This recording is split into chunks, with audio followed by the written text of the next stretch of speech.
रमज़ान अली एक बहुत ही निराला बच्चा था। महल्ले में सब उसे चिपल खान कहते थे। क्यों? क्योंकि वो हर काम बगैर चिपल के करता था, मगर दूसरों की चिपलें चोरी करके जमा करता था।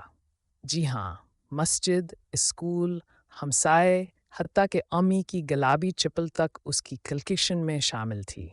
उसके कमरे में एक खफिया चिपल अलमारी थी जहाँ हर साइज, रंग और खुशबू की चिपल मौजूद थी। लेकिन इसे क्या पता था, चिपलों की भी इज्जत होती है। एक दिन रमज़ान अली ने एक पुरानी फटी हुई चिपल मस्जिद से उठा ली। बहुत बदबूदार, जैसे उसने 40 दिन मुसलसल नहारी में डुबकी लगाई हो। उसी रात अजीब वाक़ा हुआ। रमज़ान अली को नींद आ रही थी कि अचानक चिपल अलमारी से ठिप ठिप की आवाज़ आई। इसने आंखें खोली तो देखा आम चिपलें बाहर निकल आई थीं। एक चिपल ने कहा, अबे बदतमीज़, हमें पाँव के नीचे लगाया जाता है, तूने हमें कैद कर रखा है। दूसरी ने कहा, मेरी मालिक ने मेरे लिए कनाडा से फ़िनाइल मंगवाया था और तू हमें कोठड़ी में रखे है। फिर बदबूदार चिपल आगे आई। बस कर पगले, अब तेरे मोज़े हमारी सज़ा होंगे।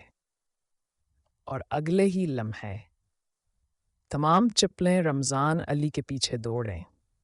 एक चिपल ने उसे पीछे से चमाट मारी, दूसरी ने सर पर छलांग लगाई और तीसरी ने कहा, चिपल उठा और निकल ले, आज से तू ही हमारा सली पर बवाए है।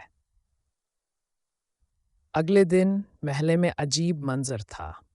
रमज़ान अली मस्जिद के बाहर सबकी चप्पलें खुद अपने हाथ से सीधी कर रहा था, उन पर पॉलिश लगा रहा था और हर चिपल को सर चिपल कहकर मुखातब कर रहा था। किसी ने पूछा, अबे रमज़ान, ये क्या हो गया तुझे? चिपलों से पंगा ना लेना, वो रात को ख्वाब में भी चिपल रसीद करती हैं। चिपल सिर्फ पहनने के लिए हैं, चुराने के लिए नहीं, वरना वो तुम्हें पहन लेंगी। मज़ा आया?